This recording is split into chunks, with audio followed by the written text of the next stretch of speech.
They say family reveals its true colors when you least expect it. My father-in-law's words cut through me like ice. Donald T., you don't belong here. But he had no idea the card I carried would change everything, right there, in front of everyone. The morning sun pierced through the tall glass windows of JFK International, painting the floor with golden streaks as passengers hurried with rolling luggage. I walked beside my wife, Emily, clutching the sleek black envelope that held my boarding pass, and something even more powerful, my owner's pass. From the very beginning, the tension was clear. My father-in-law, Richard, had joined us unexpectedly, his sharp eyes carrying judgment in every glance. His words carried the weight of disapproval. Donald T., you don't belong here. Business class isn't for show-offs trying to impress my daughter. The sentence echoed in the busy terminal, catching the ears of strangers nearby. Emily froze, torn between defending me and staying silent in front of her father. My hands tightened, my heartbeat sinking with the clatter of suitcases rolling across the polished floor. I took a breath. Instead of raising my voice, I simply reached into my jacket and pulled out the card. Silver edges gleamed, reflecting the overhead lights. Owner's pass. A symbol of my hard work, my company, and the journey that had brought me here. Richard's smirk faltered. The bustling sound of the terminal seemed to hush as his eyes locked on the card. For the first time there was silence. His voice, so quick to judge, had nowhere to go. Passengers slowed down, curious glances flicking toward us, sensing the tension but not daring to intervene. I felt the shift, not only in Richard's expression, but in the atmosphere around me. This was no longer just about a boarding pass. It was about respect, about proving that sometimes the judgments made against us are built on nothing more than prejudice. And in that moment, standing in the heart of the terminal, I realized the battle with my father-in-law had only begun. The sun had climbed higher by the time we reached the TSA barriers, slicing the terminal into glossy ribbons of light and shadow. Emily walked between us like a bridge no one wanted to cross, her fingers skimming the strap of her tote, eyes scanning for a neutral subject. But neutrality is rare in airports. Everything is measured in lines, zones, priorities, labels that tell you exactly where you do and don't belong. Richard cleared his throat, a small thunder. "You know, Emily," he said, not bothering to lower his voice, "cards can be printed, status can be rented, character is earned." His gaze was a steady drill pressed into my temple. I sized up the queue. Regular screening snaked like a river. TSA pre-check moved with the hushed confidence of those who'd done this dance too many times to perform it. I lifted my boarding pass to the blue-shirted agent. She flashed her light, then looked at the silver edge in my other hand. "Sir, is that a corporate owner pass?" she asked, not unkindly. "It's tied to our company's equity in Skylink Regional," I said. "Code share partner on today's route. I'm meeting their ops team in Dallas." It wasn't a flex, it was the truth. 5 years of small airports, red-eye flights and negotiations in windowless rooms had built the tiny airline no one believed would last past a winter schedule. Now, Skylink's logo sat beside a legacy carrier on our ticket, a pairing that still made me feel like an imposter on good days and a steward on bad ones. The agent nodded, scanned again, and waved us toward the pre-check lane. Richard's eyebrows rose just enough to register surprise before resetting into skepticism. "Convenient," he muttered. "Belonging, I've learned, is a quiet choreography. Shoes on, laptop in, liquids out, belt stays, jacket stays, keep moving." Emily slipped her hand into mine, on the other side of the X-ray. "Thank you," she whispered. Not for the lane, but for not taking the bait. We drifted toward Concourse B, guided by a tide of roller bags and espresso breath. JFK on a weekday morning is a choir. Gate agents reciting boarding groups, wheels clicking like metronomes, children chirping in 2 languages as parents shush them with promises of snacks. I love airports for this. Strangers in a shared story, each with a destination, none with the same ending. At the lounge desk, a woman with a honeyed Queen's accent scanned our passes. Her eyes lit on the notation tied to mine, and for a flicker she looked up with recognition. "You're with Skylink," she said. "We've been routing some of your crews through here since the code share. Welcome in." "Two guests?" I asked, glancing at Richard. Her smile traveled from me to Emily, then to him. Of course. Inside, the lounge was a different time zone. Muted grays, soft chairs, cable news murmuring to itself. The city glared through floor-to-ceiling windows, bright, unashamed. I set our bags by a table near the glass. Emily went to hunt down tea. Richard remained standing, measuring me against an inner ledger. He finally sat. "So," he said, "you own what exactly?" "A piece of something we've been building since the day your daughter said yes to a life where the ground wouldn't always be steady," I said. I kept my tone level, a pilot talking through light turbulence. Skylink serves secondary routes. We got lucky, then we got smarter. Today we're meeting the ops director. If the numbers hold, we'll add 2 Embraer 175s before year's end. He exhaled through his nose, unimpressed by acronyms or aircraft. "And the card? It means when there's an irregular operation, IFR delays, maintenance holds, I'm expected to show my face, not just my signature. It also means I carry responsibility when things go wrong." "Things always go wrong," he said, almost satisfied. I could have told him about the winter we lost 3 aircraft to weather in 2 days, about moving passengers like chess pieces to keep connections alive, about calling hotel desks at midnight to negotiate 40 rooms at once. I could have told him about the first time a captain used my last name on the radio to confirm an ops call, and how small, then large, then exactly right I felt. Instead I said, "They do. Our job is to make it right before anyone notices." Emily appeared with a tray, 2 teas, a coffee, a plate with an indecisive pastry strategy. "White or raw sugar, Dad?" she asked. He pointed to the raw, then broke a croissant as if it had offended him.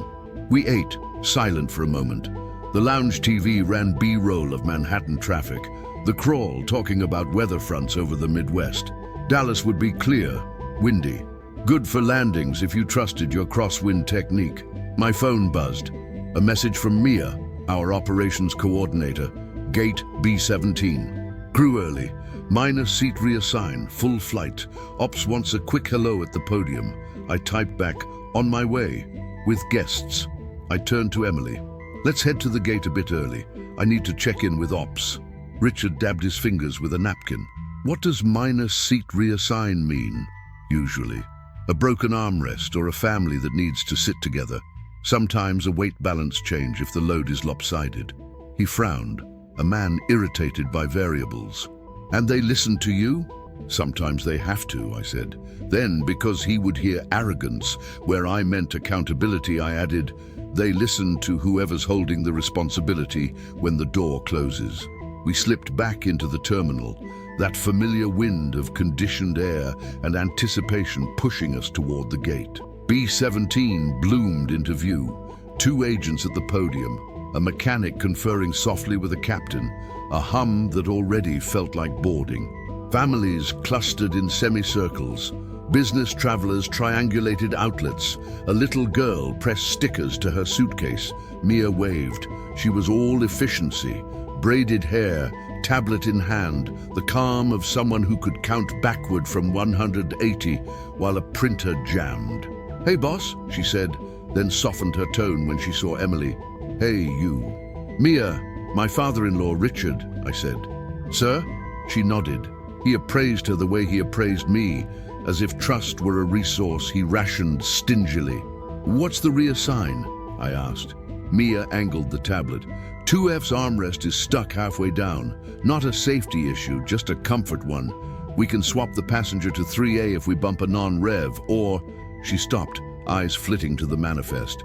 "We've also got an elderly couple split between 9C and 21B because of a late equipment change. If we could shuffle a pair to sit together, it would solve both issues." "Do it," I said, then glanced at Emily and Richard. "We can take 9C and 9D and free up the pair." Richard's jaw ticked. "We had seats in the first rows," he said, as if reciting a clause in an invisible contract. Emily touched his sleeve. It's 2 rows back, Dad. Mia waited, reading the human weather with the same attention she gave to METAR codes. If it helps, she said gently, the couple's been trying to make their granddaughter's piano recital. The connection is tight. Richard closed his eyes for a fraction of a second, like a man aligning himself with a compass. When he opened them, he didn't look at me. He looked at Mia. Fine, he said. Do what you need to do. Thank you, she said. The phrase was small and enormous at once. While Mia tapped, the mechanic from earlier approached. Owner on this manifest? He asked, voice low. I'm here, I said. He nodded toward the jet bridge. We've got a lav service sensor that's throwing a false positive.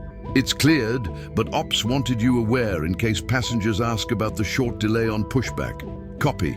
I kept my tone steady. Is the MEL note in? Already filed. I turned, expecting Richard's smirk, the one he wore like a medal every time a glitch proved him right. Instead, I saw something else, curiosity edging out disdain. Airports do that to you. They make you small enough to see the machinery of a world you don't control. We stood at the window for a minute, the aircraft gleaming like a promise under a pale sky. Emily slipped her arm through mine. Thank you for moving seats, she said. Thank your father, I told her. She looked at him. He stared at the plane, hands folded behind his back like a veteran before a flag. People should sit together when it matters, he said, almost to himself. Then, sharper, to me. But no one here owes you anything for doing what's right. Don't expect claps. I don't, I said. I expect the door to close on time and everyone to get where they're going. A boarding chime rang. The agent lifted the mic, voice crisp. Good morning, passengers. We'll begin boarding shortly. We appreciate your patience as we finalize a seat accommodation to keep a family together. A few people clapped anyway, the way humans sometimes do when reminded of each other. Richard tilted his head. You orchestrate applause now? Not me, I said, smiling despite myself. Just the choreography. He grunted, but the grunt held less gravel. As we lined up for Group 1, my phone buzzed again. A new message from Mia. Heads up, the passenger from 2F is unhappy with the swap. He's influential, wants to speak to the owner. I felt the smallest knot form under my sternum. Skylink's world had taught me to expect turbulence right before takeoff. I looked at the name on the manifest and understood why Mia's ellipsis lingered like a held breath. The twist was taxiing toward us, and it wore a familiar last name. The agent raised her head from the manifest just as we reached the stanchions. Mr. Thompson, she said into the mic, trying to keep her voice neutral and her eyes off the small crowd now orbiting the podium. Could you step forward for a moment? I felt Richard stiffen beside me at the sound of our last name in stereo. Hers, and the man already planted at the counter, jaw set, blazer sharp enough to slice paper. He turned before I arrived, impatience animating his posture like a second skeleton. Finally, he said, you must be the owner. I'm in 2F. I don't do swaps. The face clicked into place first, then the name tag the agent had typed into the display. Collins, Mark. Emily's breath caught. Mark? She said, not quite believing the collision of roots. M? He replied, surprise softening him for a flicker. Then he saw my owner's pass in my hand, and his mouth straightened into a line. Of course, Richard's voice landed between us like a drop tool. Mark, he said, standing taller without moving at all. What are you doing on this flight? Dallas, quarterly review, Mark said, eyes never leaving mine. And apparently I've been reassigned from 2F to 3A because of a comfort issue. He angled the word like a blade. I'm comfortable in 2F. Mia didn't flinch. We're seating an elderly couple together. You'll land in the same city at the same time, sir. Mark's laugh was quiet and cruel. Does your SOP also cover bumping investors? Investors, Richard repeated, pivoting toward him. Mark didn't answer his father, he answered me. Thompson, you really planned to make me a lesson at the gate. The terminal soundscape narrowed until I could hear the printer counting boarding passes. I glanced at the glass.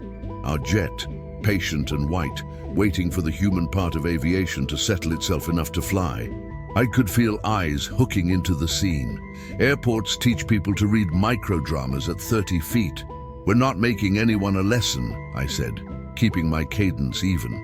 We're making a connection less risky for a granddaughter who's rehearsed a piano piece for weeks. Seat 3A is equivalent service. We're pushing on time. He smirked. And that card? The one you keep flashing? I didn't look at it. It isn't a sword. It's a responsibility. Funny, he said. Last time we spoke, you were pitching me this responsibility, and I told you your route map was a fantasy glued to an Excel sheet. He had, 2 years ago, in a glass conference room where my reflection shook in the window while he read our deck like a prosecutor. Emily had never forgiven him for the way he'd turned my risk into a punchline at a family dinner. Richard had nodded along then, approval carved into skepticism. Richard cleared his throat now, trying to broker air. Mark, let the staff do their jobs. Dad, Mark said, the word worn thin. This is their job, pandering to whoever whines loudest. Mia's eyes lifted from the tablet. No one whined, she said, controlled. They asked politely at the desk. I saw the moment ahead and stepped into it.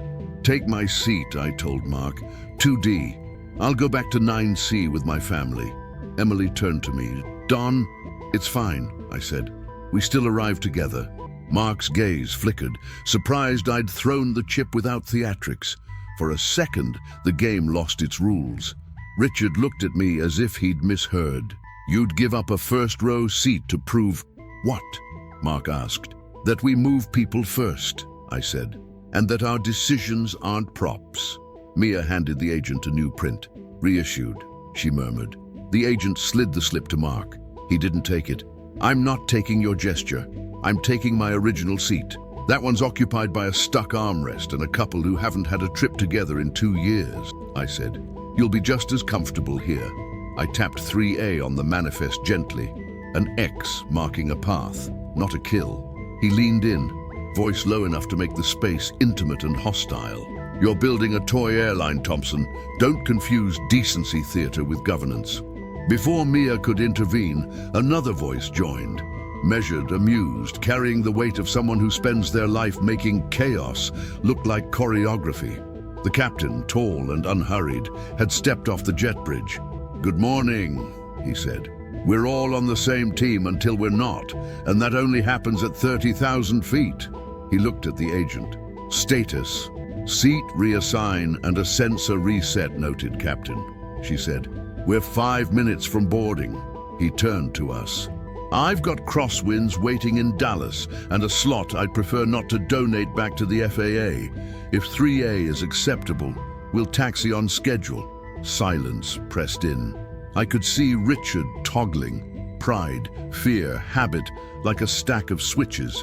He put a hand on Emily's shoulder and then carefully on my forearm, a small public permission to proceed. Mark snatched the slip. Whatever, he said. I'll be in 3A, but I want a word with you in Dallas. Nay, he stabbed a finger at me, then at Richard, a constellation of grievance. He moved aside, without looking at Emily. Boarding opened like a curtain. Groups formed from amorphous crowd into ritual lines. The elderly couple approached shyly, the woman's hand wrapped around an envelope with a child's drawing peeking out. Thank you, she said to no one, and to everyone at once. We filed down the jet bridge, that last narrow tunnel where strangers decide, briefly, to trust each other. In 9C and 9D, Emily buckled in and found my hand again, squeezing harder than the plastic could bear. You didn't have to do that, she whispered.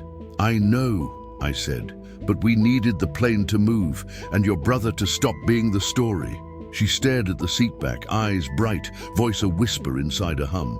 Half-brother, she corrected, not out of anger but accuracy. And thank you. Richard took 9E across the aisle, spent a long time installing his bag under the seat with engineerly care, then looked at me. The glare had melted into something like weathered respect. Not sunshine, not yet, but visibility had improved. The last passengers clicked by. Overhead bins closed, each thud a metronome toward departure.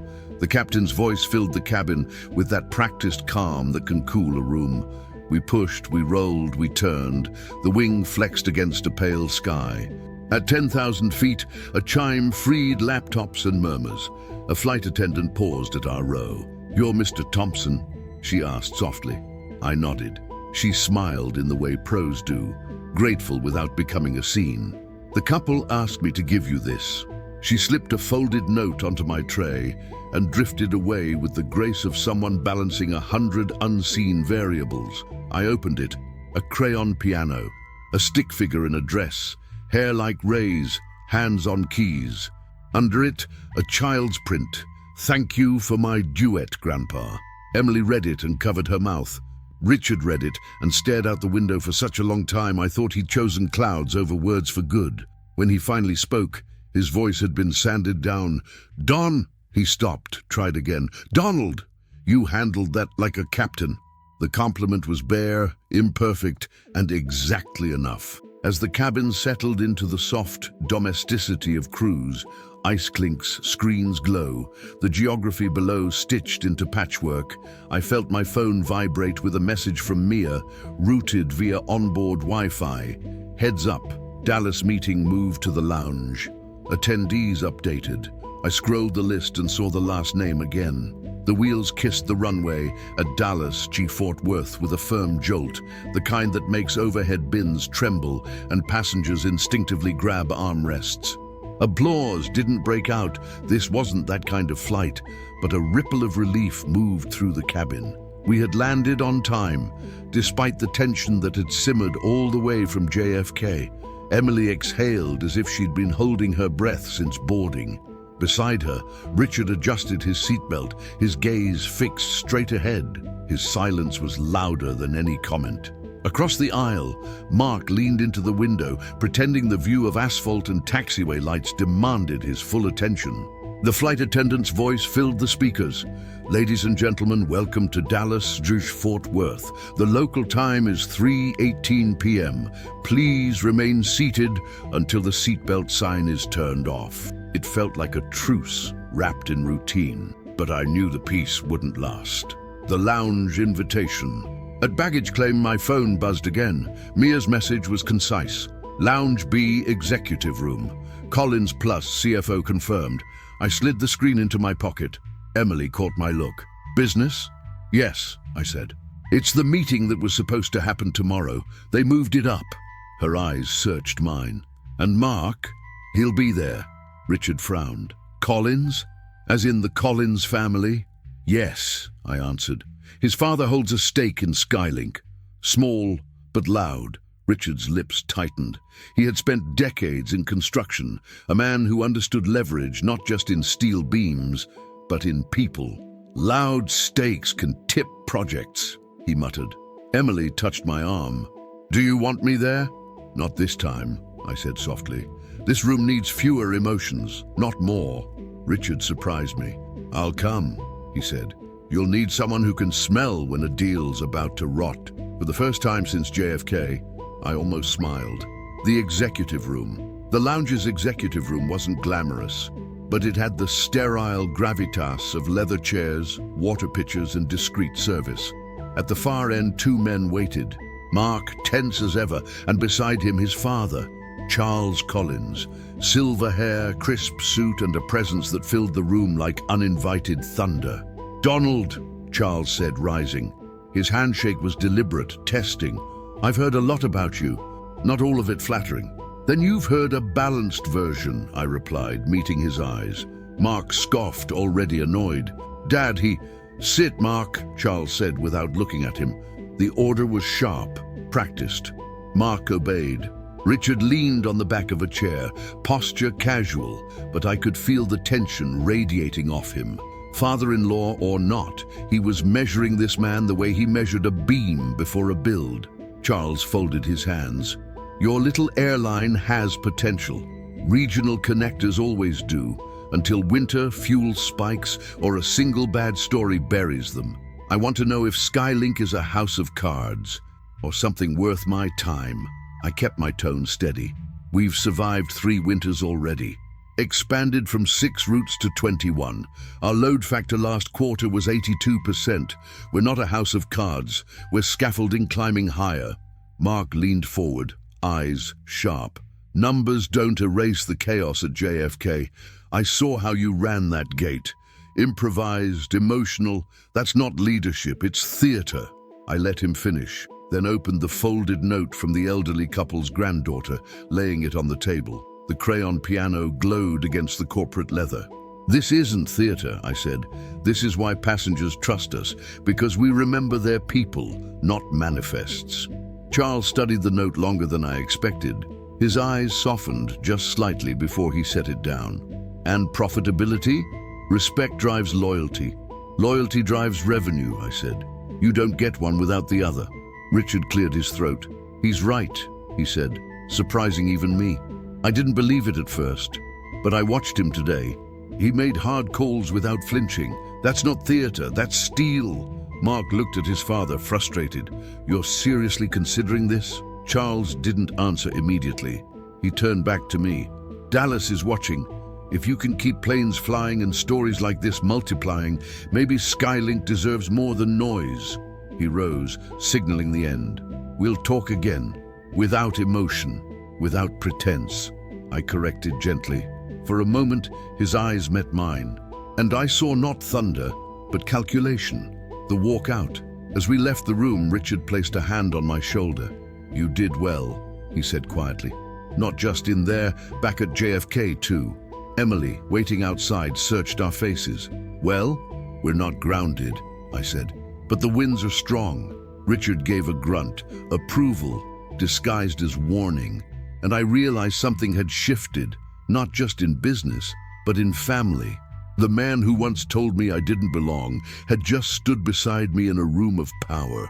The runway ahead was long, but for the first time, it felt like we were accelerating together. The Texas air hit us hot and heavy as we stepped out of the lounge.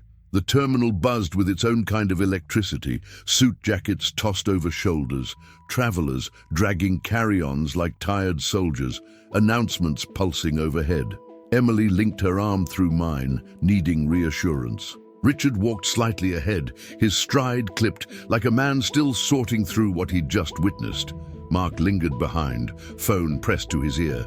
His words were hushed but sharp, like he was already rewriting the meeting in his favor. I caught fragments, unstable optics, leverage, and knew this wouldn't end neatly. The unexpected dinner. By evening, we were seated at a downtown Dallas steakhouse. Charles Collins had extended the invitation, a gesture half hospitality, half test. The leather booth smelled of charred ribeye and ambition. Waiters glided between tables with the precision of flight crews. Charles raised a glass. To new possibilities, he said, eyes flicking toward me. And to family, where business is often hardest tested. Mark clinked reluctantly. Richard followed, his gaze still locked on me, but softer now. Emily squeezed my hand under the table. Dinner began civil enough. Small talk about Dallas traffic, the Cowboys, even weather fronts that had threatened flight schedules. But turbulence doesn't always start with thunder. Sometimes it begins with a single misplaced word. So, Charles said, cutting into his steak, Richard, what do you think of your son-in-law's venture? Richard paused, knife suspended. The whole table seemed to lean toward his answer. I thought it was vanity, he admitted. But today I saw something else. He didn't flinch under pressure. He put passengers first, even when it cost him personally. That's not vanity. That's leadership. Emily's eyes shimmered. My chest tightened with gratitude. Mark's fork clattered. Leadership? His voice rose, pulling attention from nearby tables. He embarrassed me at the gate in front of 100 people. He made me look small. You did that yourself, Richard said calmly. The table froze. Emily's breath caught. Charles studied his son, disappointment like a shadow across his face. The clash mark leaned forward, voice sharp. Dad, you can't be serious about investing more in this circus. He's reckless, emotional. You need numbers, discipline, not crayons from some kid. I set my glass down, keeping my tone steady. Those crayons bought us loyalty. Loyalty fills seats. Empty planes don't care how sharp your spreadsheets look. Mark laughed, bitter. You think you're some hero because you gave up a seat? That's not business, that's charity. And charity doesn't pay for fuel. Charles's voice cut through, low but firm. Enough. But Mark wasn't done. He turned his fire on me. You don't belong in this world, Donald. You don't belong at this table. And one day when this airline collapses, you'll take my sister down with you. Emily gasped. Mark, stop! The room spun with silence. Forks paused mid-air at other tables. Richard's chair scraped back as he stood. For the first time, his fury wasn't aimed at me. You will not speak to my daughter or her husband like that, Richard said, his voice controlled but lethal. You've lived your life tearing people down. Maybe it's time you watched someone build. Mark's jaw tightened, but his father's glare sealed his silence. Charles turned back to me. Donald, tomorrow morning we'll meet formally with the board. Tonight, let's remember this is family. Family bruises, but it also binds. Don't waste that. The tension eased, but only slightly. The storm had shifted, not passed. A quiet ride. Back in the Uber.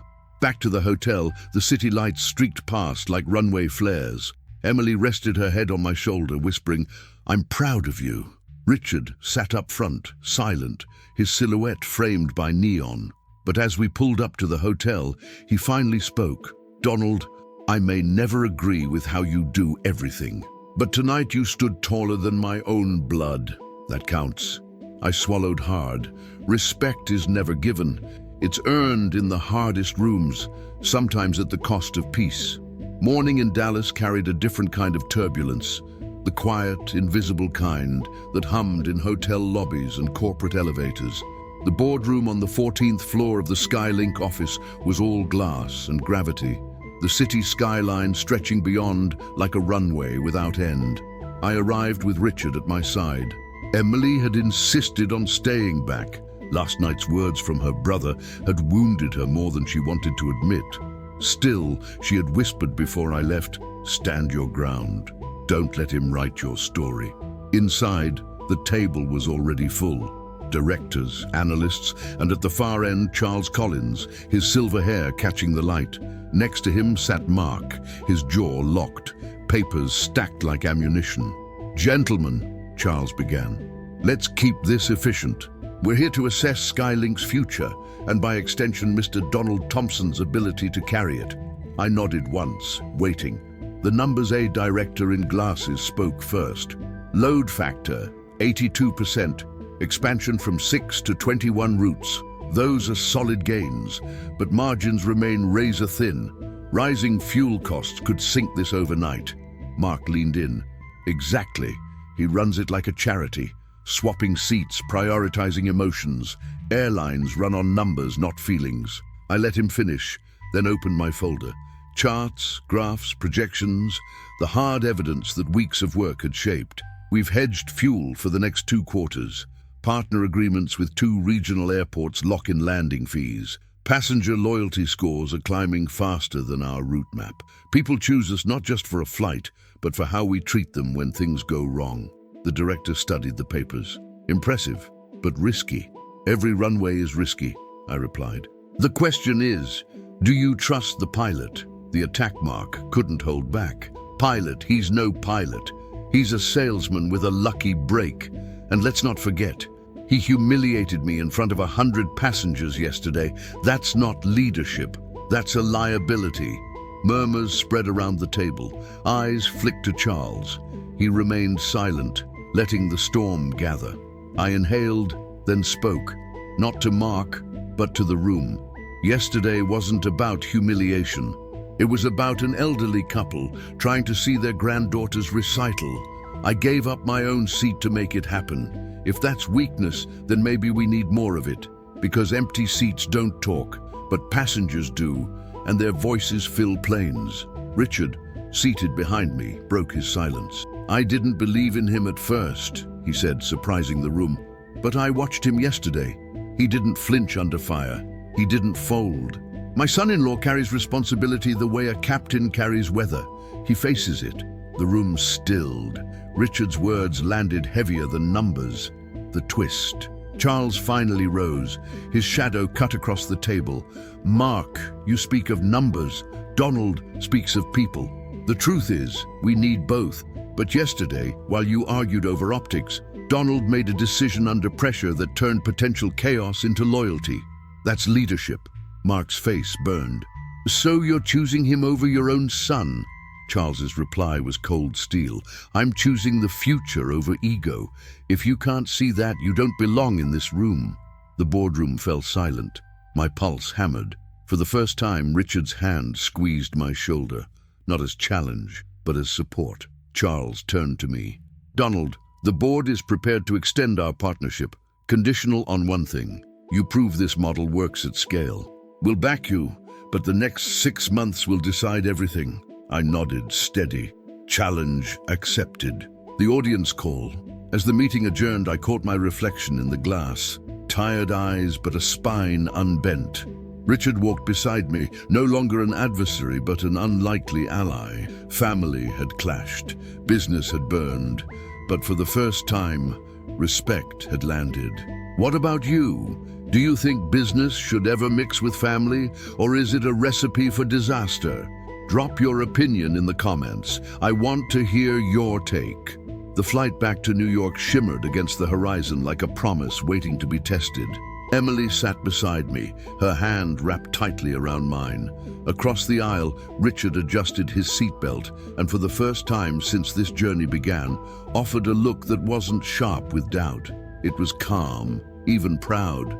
Mark wasn't on this flight. After the boardroom storm, he had chosen to stay behind in Dallas, furious and deflated.